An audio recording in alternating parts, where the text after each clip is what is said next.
Hi hello नमस्कार। मैं हूं आपके साथ और मेरा नाम है शब। आप बॉलीवुड के मोस्ट रोमांटिक, मोस्ट पैशनेट और मोस्ट कैरिज्मेटिक हीरो देवानंद को तो जानते ही होंगे। आप देवानंद को तो जानते हैं, लेकिन क्या आप देवानंद की लव स्टोरी जानते हैं?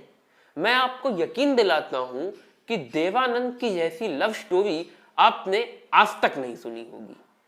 अभी आपको सोचने पर कुछ खास नहीं लग रहा होगा। आप सोच रहे होंगे देवानंद की लव स्टोरी में क्या इतना खास हो सकता है, लेकिन जब आप ये पूरी लव स्टोरी सुन लेंगे तब मैं दावे से कह सकता हूं कि आपको आपके कानों पर विश्वास नहीं होगा। देवानंद को मोहब्बत हुई थी सुरैया से। ये दौर था सन 1950s का। सुरैया तब बॉलीवुड की बहुत बड़ी सुपरस्टार थी, बहुत बड़ी। और देवानंद तब बॉलीवुड में नए नए ही आए थे, केवल 2-3 फिल्में ही की थी। सुरैया की सबसे बड़ी क्वालिटी ये थी कि वो एक सिंगिंग फिल्म एक्ट्रेस थी। सुरैया एक्टिंग तो बहुत अच्छा करती ही थी, साथ ही कमाल का गाती भी थी। सुरैया की एक्टिंग पर लोग ताली पीटते थे तो सुरैया के गाए गानों पर झूम उठते थे। इसीलिए जब देवानंद को पहली बार सुरैया के अपोजिट एज ए हीरो काम करने के लिए साइन किया गया तो देवानंद बड़े नर्वसियाए हुए से थे, काफी घबराए हुए से, काफी डरे डरे से हुए थे। एक असहजता होती है ना कि वो इतनी बड़ी सुपरस्टार, मैं इतना छोटा सा एक्टर, पता नहीं उनके सामने कैसे एक्टिंग कर पाऊंगा, उनके साथ कैसे एक्टिंग कर पाऊंगा, कोई गलती ना हो जाए। ऐसी तमाम असहजता वाली बातें दिमाग में आती है ना, ऐसी ही बातें इस वक्त देवानंद के मन में आ रही थी। देवानंद बड़े नर्वस से थे। इसीलिए शूटिंग के पहले दिन, जिस दिन देवानंद को पहली बार सुरैया के साथ काम करना था, देवानंद सेट पर सुरैया से घंटों पहले ही पहुंच गए थे, ताकि सेट पर डायरेक्टर से, यूनिट मेंबर्स से सुरैया के बारे में कुछ इंफॉर्मेशन ले सके, सुरैया के एटीट्यूड के बारे में कुछ इंफॉर्मेशन ले सके। वहां एक यूनिट मेंबर ने देवानंद को बताया कि सुरैया कभी रिहर्सल्स नहीं करती, सुरैया को रिहर्सल्स की जरूरत ही नहीं पड़ती, सुरैया हमेशा स्पॉन्टेनियस नेचुरल एक्टिंग करती है। देवानंद अपना पियानो लेकर स्टूल पर बैठकर पियानो बजाने की प्रैक्टिस करने लगे। दरअसल सीन में देवानंद को सुरैया के साथ पियानो बजाना था, और चूंकि देवानंद ने सुरैया की परफेक्शन के बारे में इतना सुन लिया था कि सुरैया को रिहर्सल्स तक की जरूरत नहीं पड़ती, इसीलिए देवानंद चाहते थे कि सुरैया के सामने उनसे तनिक भी गलती ना हो, कतई कोई गलती ना हो। इसीलिए वो पियानो बजाने की प्रैक्टिस कर रहे थे। थोड़ी देर बाद अचानक सेट पर शोर शराबा होने लगा, हल्ला गुल्ला होने लगा। एक स्पॉट बॉय दौड़ता हुआ सजा रहा था। देवानंद ने कहा, क्या हुआ? स्पॉट बॉय ने कहा, अरे आपको नहीं पता सर, सुरैया मैडम आ गई। देवानंद ने कहा, अच्छा। देवानंद ने उस ओर देखा। सारी आर्क लाइट्स के लैंप्स का फोकस उस ओर हो गया था। सेट पर मौजूद सारे लोग उसी ओर देख रहे थे। सुरैया का स्वागत करने के लिए डायरेक्टर, प्रोड्यूसर, कैमरामैन ये सब आगे की ओर खड़े थे। देवानंद ने स्टूल पर बैठे बैठे ही कनखियों से देखा सुरैया को। सुरैया अकेले नहीं थी, सुरैया के पीछे 4 लोग थे, सुरैया की टीम थी। एक सुरैया के मेकअप मैन और सुरैया की मेड, जो कि थे मेकअप मैन और मेड ही, लेकिन चूंकि सुरैया के मेकअप मैन और मेड थे इसलिए वो अपने आप को काफी इंपॉर्टेंट फील कर रहे थे। उनकी भी एक अकड़ थी, उनका भी एक रसूख था। उसके पीछे सुरैया की नानी अपने दोनों हाथों में सिगरेट लिए हुए, सिगरेट का कश लगाते हुए झूमती अकड़ती हुई चली आ रही थी। सुरैया की नानी हमेशा सुरैया के साथ सुरैया की शूटिंग पर जाया करती थी, और सुरैया की नानी के पीछे थे सुरैया के अंकल, जिनके एक हाथ में एक टिन का बक्स था और एक हाथ में 2 थर्मस बॉटल्स। एक यूनिट मेंबर ने, जो कि देवानंद के पास ही खड़ा था, उसने देवानंद को बताया कि उस टिन के बक्स में सुरैया की नानी के लिए सिगरेट्स हैं, क्योंकि वो एक दिन में कई सिगरेट पी जाती हैं। और उन दोनों थर्मसों में से एक थर्मस में ताजे फलों का जूस है सुरैया के लिए। जब भी सुरैया की एनर्जी डाउन हो, सुरैया जूस पीकर अपने को फिर से एनर्जाइज कर सकती हैं। और उस दूसरे थर्मस में महंगे अच्छे ब्रांड वाली चाय, जब भी सुरैया का मन हो सुरैया उस बोतल से चाय पी सकती हैं। देवानंद ये सब सुन ही रहे थे कि अचानक उन्हें एक आवाज सुनाई पड़ी, डायरेक्टर की। सुरैया जी, आपके साथ काम करने के लिए हमने एक नए हीरो को साइन किया है, मिलिए हमारे नए हीरो से। और डायरेक्टर ने देवानंद की ओर इशारा किया। देवानंद ने देखा, सुरैया ने उन्हें देखा, हंसी, मुस्कुराई और देवानंद की ओर बढ़ने लगी। देवानंद भी अपने स्टूल से उठ खड़े हुए। सुरैया देवानंद के पास पहुंची। देवानंद बड़े नर्वस से। इससे पहले कि सुरैया कुछ कहे या डायरेक्टर कुछ कहे, देवानंद ने खुद ही इनिशिएटिव लिया और सुरैया से खुद ही कहा, हर कोई यहाँ मुझे देव बुलाता है, तुम मुझे क्या बुलाना पसंद करोगी? सुरैया ने कहा, देव, मैं भी तुम्हें देव ही बुलाऊंगी, हंसते हुए। दरअसल देवानंद ने यह इनिशिएटिव जानबूझ कर लिया था। देवानंद काफी नर्वस हुए थे, इसीलिए देवानंद ने सोचा कि अगर वो खुद ही इनिशिएटिव लेंगे, खुद ही बात शुरू करेंगे, तो हो सकता है उनकी नर्वसनेस कुछ कम हो। और ऐसा हुआ भी। देवानंद ने चूंकि सुरैया से खुद ही बात कर ली, इसलिए देवानंद की नर्वसनेस कुछ कम हुई। देवानंद ने कहा, तुम्हें इस सीन में गाना गाना है। सुरैया ने कहा, जबकि तुम्हें पियानो बजाना है। देवानंद ने कहा, यही तो मैं नहीं समझ पा रहा हूं कि ये पियानो बजाऊं कैसे, इतनी देर से प्रैक्टिस कर रहा हूं, सही से हो नहीं रहा। सुरैया ने ऐसे खड़े खड़े ही रैंडमली पियानो की बटन्स पर अपनी उंगलियां कुछ इस तरह से फेरी और इतने एक्सपर्टीज तरीके से बजाया कि देवानंद की आंखें भी बड़ी बड़ी हो गई। देवानंद को यकीन नहीं हो रहा था कि वो घंटे भर से प्रैक्टिस कर रहे थे और फिर भी उनसे इस तरह से नहीं बज रहा था। और सुरैया ने बिना प्रैक्टिस के ऐसे ही खड़े खड़े इतने अच्छे तरीके से बजा दिया। देवानंद ने सुरैया से कहा, अब मुझे पता लग गया कि तुम्हारे साथ काम करना बहुत आसान होने वाला है। सुरैया ने हंसते हुए कहा, और बहुत मजेदार भी। अचानक देवानंद ने सुरैया की आंख में कुछ देखा, इस तरह से देखा जैसे वो बहुत गहराई से कुछ ढूंढ रहे हैं, और फिर कुछ कहा नहीं, बस चुप होकर मुस्कुराने लगे। सुरैया चौंक गई। सुरैया ने कहा, क्या? देवानंद ने कहा, कुछ नहीं। सुरैया ने कहा, नहीं कुछ तो। देवानंद ने कहा, कुछ नहीं कुछ नहीं। सुरैया ने कहा, नहीं तुम मेरी आंख में इस तरह से क्या देख रहे थे? देवानंद ने मुस्कुराते हुए कहा, कुछ तुम में। सुरैया ने कहा, कुछ मुझ में? देवानंद ने कहा, सुरैया ने कहा, क्या? देवानंद ने कहा, कुछ नहीं कुछ नहीं। सुरैया ने कहा, अभी तुमने ही कहा कि तुम मेरी आंख में कुछ देख रहे थे, कुछ मुझ में देख रहे थे, तो क्या देख रहे थे? देवानंद ने कहा, कुछ नहीं, फिर कभी बताऊंगा। जैसे ही सुरैया कुछ कहने वाली थी, तब तक वहां पर डायरेक्टर आ गया। डायरेक्टर इन दोनों को सीन समझाने लगा। डायरेक्टर ने कहा, सुरैया जी, देव यहाँ पर पियानो बजा रहा होगा, आप इस साइड से आएंगी, कैमरा आपको फॉलो करेगा, पीछे से आप देव को गले लगाएंगी और उसके बालों को रफल करेंगी, माने सहलाएंगी। रफल माने सहलाना। सुरैया ने अपने मेकअप मैन को आवाज दी। मेकअप मैन सुरैया का मेकअप करने लगा। देवानंद भी शीशे के सामने खड़े होकर अपने बाल संवारने लगे। तब तक अचानक देवानंद के मन में एक बात आई। देवानंद ने सोचा, पूरे कंट्री की ड्रीम गर्ल, लाखों लोगों के सपनों की रानी, आज उनको गले लगाने के लिए उनकी तरफ अपनी बाहें करके आएंगी। कोई है यहाँ इस पल को अपने कैमरे में कैद करने के लिए? देवानंद ने चारों तरफ देखा तो उन्हें एक फोटोग्राफर वहां पर खड़ा दिखाई पड़ा, जो कि सीन की फोटो की इंतजार कर रहा था। तब तक अचानक सुरैया देवानंद के पास आई। सुरैया ने कहा, देव तुम तैयार हो? देवानंद ने कहा, बिल्कुल बिल्कुल तैयार हूँ, लेकिन एक बात का ख्याल रखना था। सुरैया ने कहा, क्या? देवानंद ने कहा, जब तुम मेरे बालों को सहलाओगी तो जरा धीरे से संभल कर सहलाना, मेरा पफ ना बिगड़ने पाए। आपने देखा होगा देवानंद के बालों में हमेशा यहाँ पर एक पफ सा उठा रहता है। सुरैया ने उस पफ की ओर देखा, हंसी और हंसते हुए कहा, टेंशन मत लो, टेंशन मत लो, तुम्हारे पफ को नहीं बिगाड़ दूंगी। शॉट हुआ और इतने बेहतर तरीके से शूट हुआ कि डायरेक्टर बहुत खुश हुआ। डायरेक्टर ने कहा, ओके ग्रेट, बहुत अच्छे, नेक्स्ट शॉट। और पूरा यूनिट नेक्स्ट शॉट की तैयारी करने लगा। देवानंद बैठे हुए थे कि अचानक सुरैया उनके करीब आई। देवानंद ने सुरैया की ओर देखा। सुरैया ने देवानंद की बाह पकड़ी और देवानंद को खींच कर ले जाने लगी। देवानंद ने कहा, अरे क्या, सुनो सुनो, कहाँ? सुरैया ने कहा, चुप, इधर आओ। और देवानंद को एक कोने में ले गई और देवानंद की ओर देखकर कहा, अब। देवानंद ने कहा, क्या? सुरैया ने कहा, बोलो। देवानंद ने कहा, क्या? सुरैया ने कहा, तुम कुछ कह रहे थे कि तुम मुझ में कुछ देख रहे थे, क्या?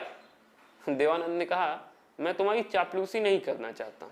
सुरैया ने कहा, अच्छा तो फिर मैं अपनी चापलूसी करवाना चाहती हूँ, बोलो।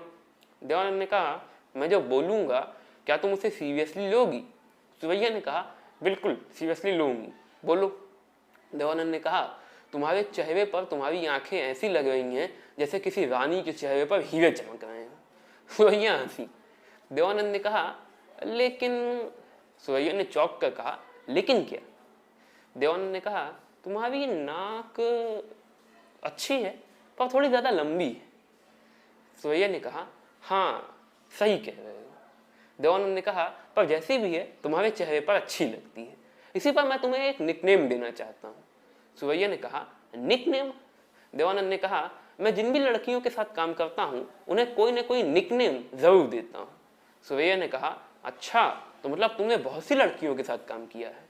देवानंद ने कहा, बहुत सी नहीं, जिन्होंने मैंने कुछ ही फिल्में की हैं और उन लड़कियों के साथ काम किया है जिन्हें डायरेक्टर्स ने सेलेक्ट किया है, पर मैं उन्हें भी कोई ना कोई निकनेम जरूर देता हूँ। सुरैया ने कहा, अच्छा तो तुम मुझे कौन सा निकनेम देना पसंद करोगे? देवानंद ने सोचा। देवानंद ने कहा, तुम्हारे लिए तो मैंने एक स्पेशली निकनेम सोच रखा है। सुरैया ने कहा, अच्छा क्या? देवानंद ने सुरैया की नाक पर एक हल्का सा पंच, सॉफ्ट पंच मारते हुए कहा, नोजी। सुरैया को अपना ये निकनेम बहुत पसंद आया। सुरैया ने हंसते हुए कहा, sweet, very sweet of you. अगले दिन आउटडोर लोकेशन पर शूटिंग चल रही थी। अचानक सुरैया देवानंद के पास आई और देवानंद से कहा, क्या तुम जानते हो तुम किसकी तरह दिखते हो? देवानंद ने कहा, किसकी तरह? सुरैया ने कहा, ग्रेगरी पेक की तरह। ग्रेगरी पेक अगर आप लोग ना जानते हो, 1950s-60s में हॉलीवुड के मशहूर एक्टर थे, बड़े ग्रेट एक्टर हैं हॉलीवुड के। देवानंद ने कहा, ओ कम ऑन, मुझे वो पसंद नहीं। सुरैया ने कहा, क्यों? वो तो हैंडसम है। देवानंद ने कहा, मैं उससे ज़्यादा हैंडसम हूँ। सुरैया ने कहा, मैं तुम्हारे कॉन्फिडेंस को बहुत पसंद करती हूँ, बहुत अच्छा कॉन्फिडेंस है। देवानंद ने कहा, मुझे ग्रेगरी पेक से कोई अच्छा नेम दो, मुझे कोई निक नेम दो जैसे मैंने तुम्हें दिया है। सुरैया सोचने लगी। तब तक अचानक इन दोनों को शूट के लिए कॉल आ गया। शूट खत्म होने के बाद सुरैया शीशे में अपना चेहरा देख रही थी। तब तक अचानक देवानंद सुरैया के पास आए। देवानंद ने देखा कि सुरैया के सामने शीशा था, लेकिन सुरैया शीशे में अपने आप को नहीं, देवानंद को देख रही थी। देवानंद ने मुस्कुराते हुए कहा, नोजी, क्या तुमने मेरे लिए कोई निकनेम सोचा? सुरैया ने कहा, हाँ सोचा। देवानंद ने कहा, क्या? अब आपके दिमाग में क्या आ रहा है? आपने जो भी निकनेम सोचा होगा कमेंट बॉक्स में जरूर बताइएगा। सुरैया ने कहा, स्टीव। आपने भी नहीं सोचा था ना? स्टीव? मैंने भी नहीं सोचा था। सुरैया ने कहा, स्टीव। देवानंद ने कहा, स्टीव? देवानंद ने भी नहीं सोचा था। सुरैया ने कहा, हाँ स्टीव। देवानंद ने कहा, स्टीव क्यों? सुरैया ने कहा, क्योंकि मुझे स्टीव कहना अच्छा लगता है। देवानंद ने कहा, तो फिर यही चीज मैटर भी करती है कि तुम्हें बोलने में अच्छा लगे। अगर तुम्हें स्टीव अच्छा लगता है तो फिर स्टीव मुझे भी पसंद है। सुरैया हंसने लगी। उसके बाद सुरैया और देवानंद ने एक साथ कहा, हाथ मिलाकर, नोजी और स्टीव, अच्छे दोस्त, हमेशा अच्छे दोस्त। और ये अच्छे दोस्त कब एक दूसरे के पक्के दोस्त बने और कब एक दूसरे से प्यार करने लगे, ये इन दोनों को भी नहीं पता लगा। धीरे धीरे देवानंद और सुरैया के बारे में फिल्मी मैगजीन्स और अखबारों में तमाम तरह की खबरें छपने लगी। इनके अफेयर के बारे में, इनके रिश्तों के बारे में, इनकी बढ़ती नज़दीकियों के बारे में। ऐसा एक भी दिन नहीं होता था जब देवानंद और सुरैया एक दूसरे से मिलते ना हो या फोन पर एक दूसरे से बात करते ना हो। हर शाम 6 बजे देवानंद सुरैया के घर सुरैया से मिलने जाया करते थे, ये नियम था। और सुरैया के घर में सुरैया की बालकनी पर सुरैया के साथ सुरैया की बाहों में बाहें डाले समंदर देखते हुए बातें किया करते थे। दरअसल सुरैया का घर बिल्कुल बीच पर ही था, इसीलिए बालकनी से समंदर दिखता था। बीच में सुरैया की माँ दोनों को कॉफी दे दिया करती थी, कॉफी पीते रहते थे। उस घर में केवल सुरैया की माँ ही थी जो इन दोनों के रिश्ते से खुश थी, इन दोनों की बढ़ती नजदीकियों को पसंद करती थी। बाकी उस घर में ऐसा कोई नहीं था। और खास तौर से सुरैया की नानी, उनको तो पता नहीं क्यों हमेशा देवानंद पर एक शक सा रहता था। देवानंद को नहीं पसंद करती थी। हाँ, उनकी निगाहें हमेशा देवानंद पर जमी रहती थी। जिस दिन देवानंद सुरैया से नहीं मिलते थे, सुरैया बड़ी बेचैन सी रहती थी, उनका मूड ठीक नहीं रहता था। और जिस दिन देवानंद सुरैया से नहीं मिलते थे उस दिन देवानंद की किसी काम में तबीयत नहीं लगती थी। लेकिन मैंने आपसे कहा है ना, एक प्रेम कहानी में दो प्यार के पंछियों के सिवा एक बहेलिया भी जरूर होता है। मतलब एक प्रेम कहानी में दो प्रेमियों के सिवा, दो प्यार करने के वालों के सिवा एक प्यार का दुश्मन भी जरूर होता है। नहीं तो प्रेम कहानी में ट्विस्ट कैसे आएगा, प्रेम कहानी इंटरेस्टिंग कैसे बनेगी। देवानंद की इस प्रेम कहानी में भी ट्विस्ट तो आना ही था। देवानंद और सुरैया के इस रिश्ते से, इन दोनों की बढ़ती नजदीकियों से कुछ लोगों को, कुछ पर्टिकुलर लोगों को बड़ी प्रॉब्लम होने लगी। वो लोग बड़े जलने लगे। ये वो लोग थे जो सुबह शाम सुरैया के चक्कर में सुरैया के घर के चक्कर काटा करते थे, जो सुबह शाम सुरैया के परिवार वालों को इम्प्रेस करने की कोशिश किया करते थे ताकि सुरैया की शादी उनसे हो जाए। वो सुरैया के चक्कर में थे। अब उनसे देवानंद और सुरैया का रिश्ता नागवार गुजरने लगा। उनको ये पसंद नहीं आ रहा था। वो चाहते थे कि किसी तरह से सुरैया और देवानंद का ये रिश्ता टूट जाए, दोनों अलग अलग हो जाएं, ताकि सुरैया उनके लिए वैकेंट हो जाए, उनका पत्ता ना कटे। उनका पत्ता कट रहा था। इसीलिए उन लोगों ने प्लान के तहत सुरैया के परिवार वालों को देवानंद के खिलाफ भड़काना शुरू किया, उनकी धार्मिक कट्टर भावनाओं को जगाना शुरू किया।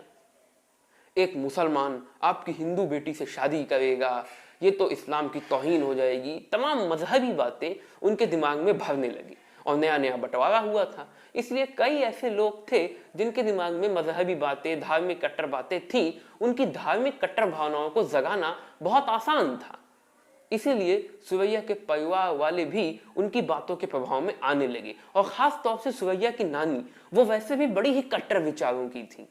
उनको ये बात बिल्कुल सही लगने लगी। उनको लगने लगा ये लोग ठीक कह रहे हैं, ये बिल्कुल सही नहीं है कि एक हिंदू उनकी बेटी से शादी करे।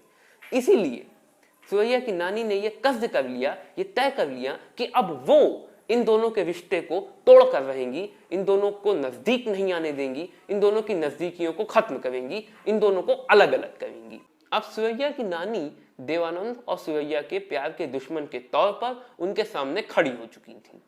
अब जब देवानंद सुरैया के घर जाते तो माहौल जरा बदला बदला सा लगता। लोग उन्हें इग्नोर किया करते, लोग उनके साथ वैसा बिहेव नहीं करते थे। सुरैया की नानी तो देवानंद को डांटा करती थी, उनको चिल्लाया करती थी, उन पर बड़बड़ाया करती थी, बिना किसी कारण के ही दांत पीस पीस कर उनको सुनाया करती थी। देवानंद को ये सब बहुत बुरा लगता था। भाई किसी को भी लगेगा। सुरैया की नानी देवानंद और सुरैया को साथ में वक्त भी नहीं बिताने देती थी। जैसे ही देवानंद सुरैया से कुछ बात करने लगे, वो किसी ना किसी बहाने से सुरैया को अपने पास बुला लेती और फिर जाने ना देती। देवानंद और सुरैया को बात करने का मौका ही नहीं देती थी। अब सुरैया की माँ भी देवानंद के साथ वैसा नहीं बिहेव करती थी। वो तो करना चाहती थी, लेकिन फैमिली का प्रेशर बहुत था। इसी वजह से धीरे धीरे देवानंद ने सुरैया के घर जाना बंद कर दिया। भाई कौन जाना चाहेगा। सुरैया के साथ वक्त बिताने के लिए ही तो वो सुरैया के घर जाते थे। सुरैया के साथ वक्त बिता नहीं पाते थे, उल्टा जलील अलग से होते थे। सुरैया के घर वाले उन्हें बेइज्जत करते थे। सुरैया की नानी बिना किसी कारण के ही दांत पीस पीस कर उनको तीखे सालन दिया करती थी। कौन सहेगा। इसीलिए देवानंद ने सुरैया के घर जाना बंद कर दिया। इससे सुरैया की नानी का हौसला बढ़ गया कि उन्होंने देवानंद का घर आना बंद करवा दिया। अब वो यही नहीं रुकी, वो सेट पर भी, शूटिंग पर भी देवानंद और सुरैया का कोई पर्सनल कांटेक्ट नहीं होने देती थी, कोई पर्सनल कन्वर्सेशन नहीं करने देती थी। केवल फिल्म के डायलॉग्स जो फिल्म के लिए जरूरी हैं कैमरे के सामने बोलने देती थी। कोई पर्सनल बातचीत, कोई पर्सनल कन्वर्सेशन नहीं करने देती थी। एक बार तो उन्होंने गजब कर दिया। एक सीन था जिसमें देवानंद को सुरैया की आंखों पर, पलकों पर हल्का सॉफ्ट सा किस करना था। जब उन्हें बात पता चली तो वो अड़ गई, वो बैठ गई वहीं कि नहीं ये सीन नहीं होना, ये सीन नहीं होगा। डायरेक्टर ने उन्हें समझाया कि ये स्क्रिप्ट में है, फिल्म के लिए जरूरी है, लेकिन नहीं, वो राजी नहीं हो रही थी। हल्ला हो गया, आग लाइट्स बुझा दी गई, कैमरे बंद कर दिए गए। सब लोग मिलकर पूरी यूनिट उन्हें मनाने लगी, उन्हें समझाने लगी कि नहीं ये हो जाने दीजिए, फिल्म के लिए जरूरी है, लेकिन उन्हें मानना ही नहीं। वो टच से मसी नहीं हो रही। वो तो शुक्र है कि एक लड़का सा स्पॉट बॉय था, उसकी उनके साथ बड़ी बनती थी। वो किसी बहाने से उनको 5 मिनट के लिए सेट से बाहर लेके चला गया। उसी बीच जल्दी से डायरेक्टर ने इस सीन को फिल्मा लिया। इन सब घटनाओं से देवानंद एक बात तो समझ गए थे। देवानंद ने एक निष्कर्ष निकाल लिया था कि सुरैया का अपनी जिंदगी में अपना कोई कंट्रोल नहीं है। सुरैया की जिंदगी की असल कंट्रोलर है सुरैया की नानी। वो जैसा चाहेंगी सुरैया की जिंदगी में वैसा ही होगा। वो जो चाहेंगी सुरैया की जिंदगी में वो ही होगा। लेकिन देवानंद को यह बर्दाश्त नहीं हो रहा था। जितना ज्यादा देवानंद को सुरैया से अलग करने की कोशिश की जा रही थी, सुरैया से दूर करने की कोशिश की जा रही थी, देवानंद की सुरैया के पास आने की, सुरैया के नजदीक जाने की, सुरैया के करीब जाने की ख्वाहिश बढ़ती ही जा रही थी। वो डिजायर बढ़ती ही जा रही थी। वो आग और भड़कती जा रही थी। वो तड़पन बढ़ती जा रही थी। देवानंद सुरैया को केवल तभी देख पाते जब वो सुरैया के साथ सेट पर काम कर रहे होते। देवानंद सुरैया से केवल वही बोल पाते जो फिल्म के लिए जरूरी था, माने फिल्म के डायलॉग्स। वो भी कैमरे के सामने, पूरी फिल्म की यूनिट के सामने, सुरैया की नानी और उसके अंकल के सामने। और अब तो उनमें से भी कुछ लोग देवानंद पर नजर रखने के लिए आने लगे थे, जिन लोगों ने सुरैया के परिवार वालों को देवानंद के खिलाफ भड़काया था।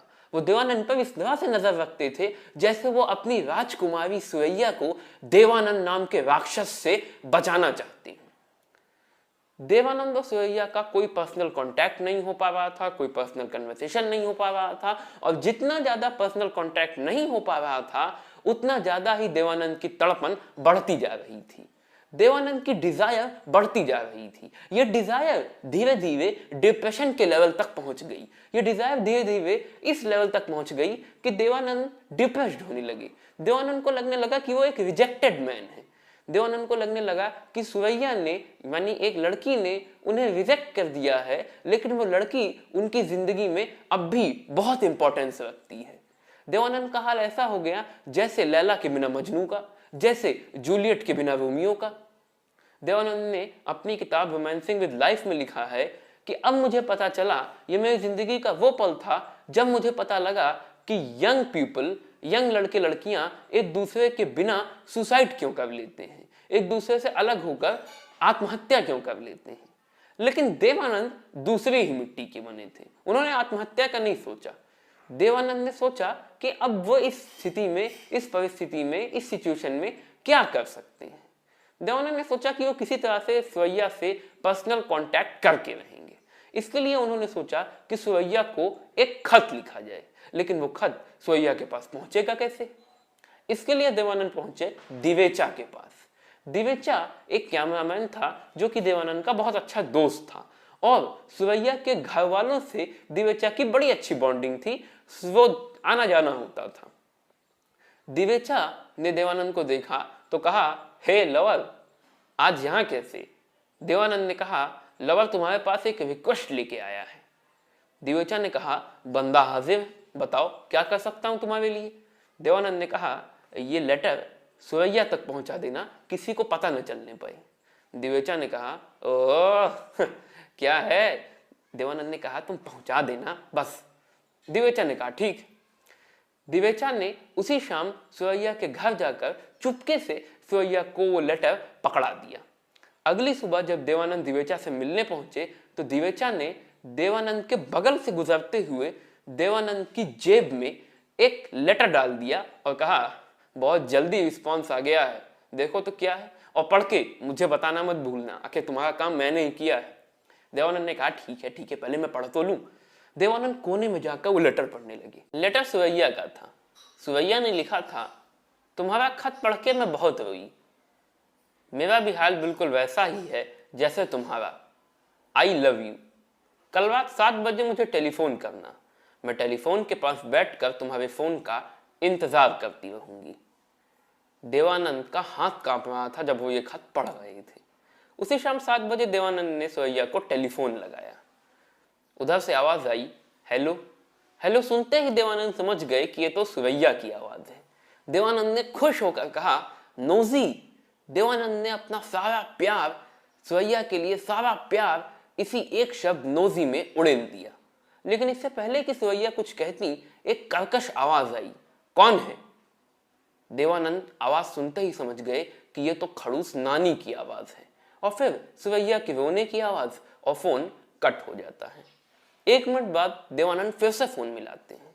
इस बार जो हेलो की आवाज सुनाई पड़ती है वो सुरैया की मीठी हेलो की आवाज नहीं थी, वो नानी की कर्कश हेलो की आवाज थी। नानी ने कहा, हेलो, कौन? देवानंद ने यह नहीं बताया कि वो देवानंद बोल रहे हैं, लेकिन नानी ये समझ चुकी थी कि ये देवानंद ही हैं। देवानंद ने कहा, क्या मैं सुरैया से बात कर सकता हूं?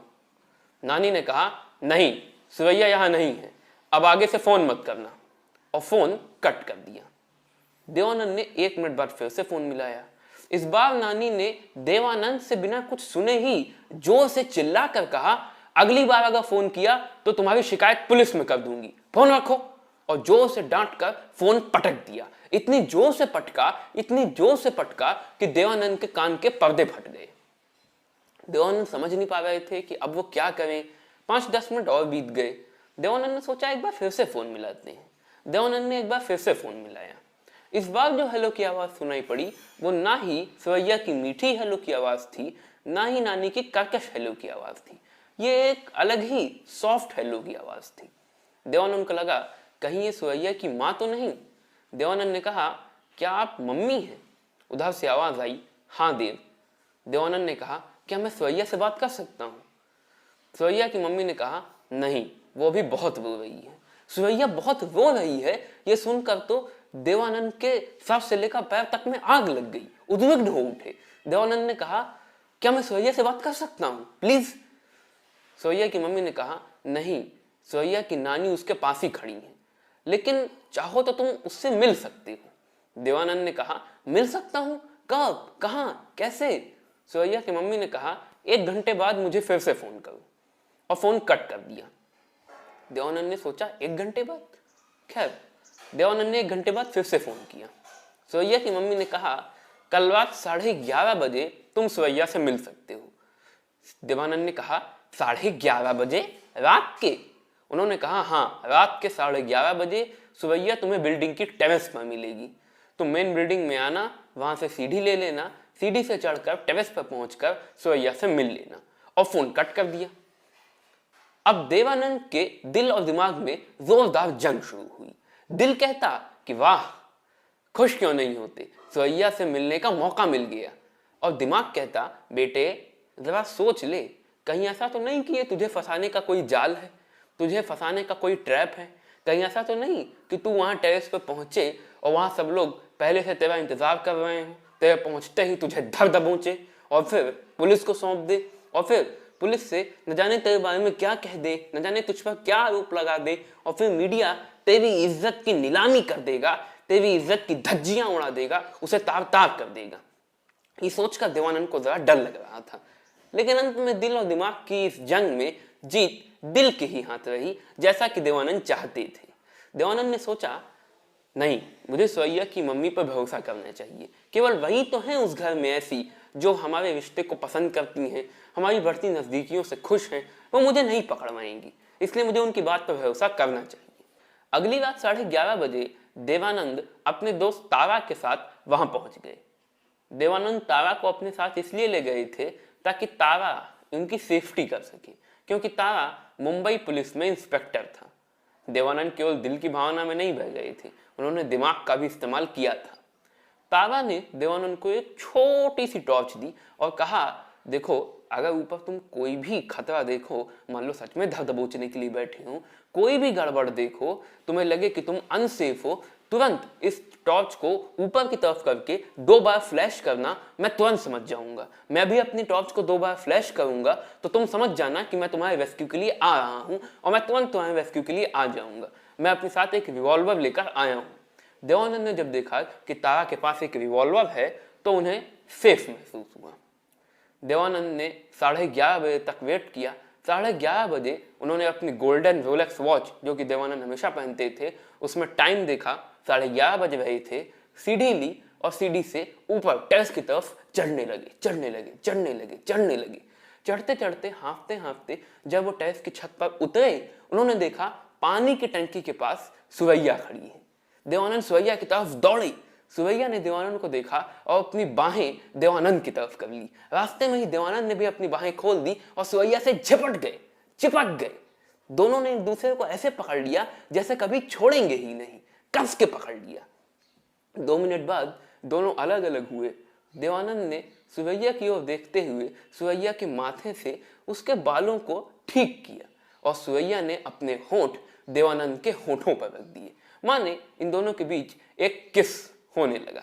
दोनों ने कुछ नहीं कहा, किसी से भी कुछ नहीं कहा। 2 मिनट के किस के बाद दोनों अलग अलग हुए। सुरैया रोने लगी। देवानंद ने सुरैया को समझाना शुरू किया, ढांढस बंधाया। उसके बाद देवानंद ने सुरैया से पूछा, क्या तुम मुझसे शादी करोगी? सुरैया ने रोते हुए ही देवानंद से लिपट कर कहा, I love you, I love you, I love you. मैं तुमसे शादी जरूर करूंगी, मैं तुम्ही से शादी करना चाहती हूँ क्योंकि मैं तुम्ही से प्यार करती हूँ। अगले दिन देवानंद जवेरी बाजार गए। मुंबई में एक बाजार है जवेरी बाजार, और वहां से उस समय, ये उस जमाने की बात है, 1951-52 के समय की बात है, उस समय 3000 रुपए की अंगूठी देवानंद ने सुरैया के लिए खरीदी। 3000 रुपए की सोने की अंगूठी थी, इंगेजमेंट रिंग। लेकिन अब ये इंगेजमेंट रिंग सुरैया तक पहुंचेगी कैसे? भाई ये तो हो नहीं सकता कि देवानंद इस रिंग को वहां तक पहुंचा दे, क्योंकि देवानंद तो अब अगर सुरैया के घर में एक बार चले गए तो वहां से जिंदा वापस लौटेंगे नहीं, उनकी कब्र ही खुद जाएगी वहां पर। तब तक याद आई देवानंद को दिवेचा की, जिसने देवानंद का खत सुरैया तक पहुंचाया था और सुरैया का खत देवानंद तक पहुंचाया था बिना किसी को पता चले। और अगर दोनों को वो खत नहीं मिलता तो फिर दोनों की मुलाकात नहीं हो सकती थी। इसीलिए देवानंद ने दिवेचा को फोन लगाया। दिवेचा ने कहा, और लवर, अब मुझसे क्या काम पड़ गया? देवानंद ने कहा, इस बार अंगूठी पहुंचानी है और वो भी बिना किसी को पता चले। दिवेचा ने कहा, अंगूठी? मेरे बेस्ट ब्रांड की बोतल कब मिलेगी? देवानंद ने कहा, आज शाम तक तुम्हारे घर पहुंच जाएगी, लेकिन आज शाम तक याद रखना अंगूठी सुरैया तक भी पहुंचा देना, वो भी बिना किसी को पता चले, चुपके से। दिवेचा ने कहा, ओके सर, काम हो जाएगा। उसी शाम दिवेचा ने अंगूठी सुरैया तक पहुंचा दी और फिर लौटकर उसने देवानंद को बताया कि अंगूठी पाकर सुरैया बहुत खुश हुई और अंगूठी को लेने के बाद दिवेचा को बताने लगी कि वो देवानंद से कितना प्यार करती है। देवानंद खुशी से झूम उठे 7वें आसमान पर। अब वो और सुरैया फाइनली एंगेज्ड हो चुके हैं। मजा आ गया। अब उनका रिश्ता नहीं टूटेगा, अब वो कभी अलग नहीं होंगे, कभी जुदा नहीं होंगे। लेकिन जल्दी ही देवानंद की ये खुशियां गम में बदल गईं। देवानंद की ये खुशियां ज्यादा दिनों तक टिक नहीं सकी। मूड मुड़ाते ही ओले पड़ गए। सुरैया की तरफ से कोई खबर भी आना बंद हो गई, सुरैया की कोई न्यूज मिलना ही बंद हो गई, सुरैया की तरफ से कोई मैसेज ही आना बंद हो गया। देवानंद और सुरैया की शूटिंग्स भी खत्म हो चुकी थी, इसलिए अब देवानंद सुरैया को देख भी नहीं पा रहे थे। दिन के दिन बीतने लगे, हफ्ते के हफ्ते बीतने लगे, महीने के महीने बीतने लगे। देवानंद को बड़ी चिंता होने लगी, बड़ी परेशान होने लगे। देवानंद ने दिवेचा को पता लगाने के लिए कहा। दिवेचा ने कहा कि वो जरूर पता लगाएगा। दिवेचा पता लगाने के लिए सुरैया के घर गया, लेकिन सुरैया के नानी ने दिवेचा को भी घर से भगा दिया, उसको डांट लगा दी, उसको फटकार लगा दी और कहा आगे से इस घर में मत आना, और दरवाजा बंद कर लिया। लेकिन दिवेचा भी अपनी धुन का पक्का था। उसने सोचा कि वो पता लगा कर रहेगा। उसने आसपास रह रहे लोगों से, पड़ोसियों से, सुरैया के परिचितों से, सुरैया के परिवार वालों के परिचितों से पूछ पाछ कर पता लगा ही लिया कि आखिर हुआ क्या है। अगले दिन दिवेचा देवानंद के पास आया, थोड़ा दुखी और उदास था। देवानंद ने कहा, क्या हुआ? दिवेचा ने कहा, बात ही कुछ ऐसी है। देवानंद ने कहा, कुछ पता लगा? क्या हुआ? सुरैया की कोई खबर मिली, कोई न्यूज मिली? दिवेचा ने कहा, हाँ मिली। देवानंद ने कहा, क्या? दिवेचा ने कहा, तुम्हें बताने का मन तो नहीं है, लेकिन बताना तो पड़ेगा। हुआ ये कि पिछले कुछ दिनों से सुरैया के घर में बड़ा बवाल मचा हुआ है। सुरैया के घर में सुरैया के सारे परिवार वाले एक दूसरे से बहस करते रहते हैं सुरैया और देवानंद के रिश्तों को लेकर। केवल एक सुरैया की माँ ही है जो सुरैया और देवानंद के इस रिश्ते को, इन दोनों की नजदीकियों को डिफेंड करती हैं, इन दोनों के रिश्ते के पक्ष में है, बाकी कोई नहीं है। और अंत में नानी ने सुरैया को यह धमकी दे दी कि या तो वो देवानंद के साथ रिश्ता जोड़ ले और या तो नानी आत्महत्या कर लेंगी। दोनों में से एक चुन लें, या तो देवानंद के साथ रिश्ता जोड़ लें, नहीं तो नानी जहर खाकर आत्महत्या कर लेंगी। और ये सुरैया से बर्दाश्त नहीं था, इसीलिए सुरैया ने नानी से सबके सामने ये वादा किया कि वो देवानंद को हमेशा के लिए भूल जाएंगी, हमेशा के लिए देवानंद को अपने दिल से निकाल देंगी। और इसी के सिग्निफिकेंस के तौर पर सुरैया बालकनी में आई, देवानंद ने जो उन्हें एंगेजमेंट रिंग दी थी उसको देखा, अंतिम बार जी भर कर देखा और समंदर में दूर, अपने से जितना दूर हो सकता था पूरी ताकत लगाकर फेंक दिया। देवानंद के दिल पर बिजली गिर पड़ी, टूट गए अंदर से, बैठ गए स्टूल पर। देवानंद के बड़े भाई चेतन आनंद भी वहीं खड़े थे। चेतन देवानंद और सुरैया की इस पूरी कहानी के बारे में जानते थे। चेतन ने रोते हुए देवानंद के कंधे पर हाथ रखा और कहा, देव, जिंदगी अपनी सीख कदम कदम पर देती है। तुम्हें भी जिंदगी ने सीख इसीलिए दी है ताकि तुम आगे आने वाली बड़ी लड़ाइयों को लड़ सको। देवानंद चेतन के गले लग गए। चेतन ने देवानंद को समझाया, ढांढस बंधाया और कहा, अब तुम्हें इस चैप्टर को भूलना होगा, क्योंकि अगर तुम इस चैप्टर को नहीं भूलोगे तो जिंदगी में आगे नहीं बढ़ पाओगे। इसलिए इस चैप्टर को भूलो और जिंदगी में आगे बढ़ो। देवानंद ने सूरज की ओर देखा। चमकते सूरज की किरणें देवानंद के माथे पर पड़ रही थी। अचानक से देवानंद को उस सिख शरबत वाले की बात याद आई जिसने देवानंद को देखकर कहा था, तेरे माथे दे सूरज हैगा, तू बहुत वड्डा बनेगा। इन शब्दों को सोचकर देवानंद ने अपनी मुट्ठी कसकर बंद की और ये सोच लिया कि अब सुरैया के साथ अपने इस चैप्टर को वो हमेशा के लिए भूल जाएंगे और जिंदगी में आगे बढ़ेंगे। ये वीडियो यहीं तक। उम्मीद करता हूँ ये वीडियो आपको पसंद आया होगा। अब आपको पता चल गया होगा कौन थी वो बूढ़ी औरत जिसने देवानंद और सुरैया की शादी नहीं होने दी, दोनों को एक नहीं होने दिया। वो बूढ़ी औरत और कोई नहीं, सुरैया की नानी ही थी। मैंने आपसे कहा था ना कि आप जब इस लव स्टोरी को पूरा सुन लेंगे तब आपको खुद ब खुद पता चल जाएगा कि देवानंद की लव स्टोरी में ऐसा क्या है जो और किसी की लव स्टोरी में नहीं।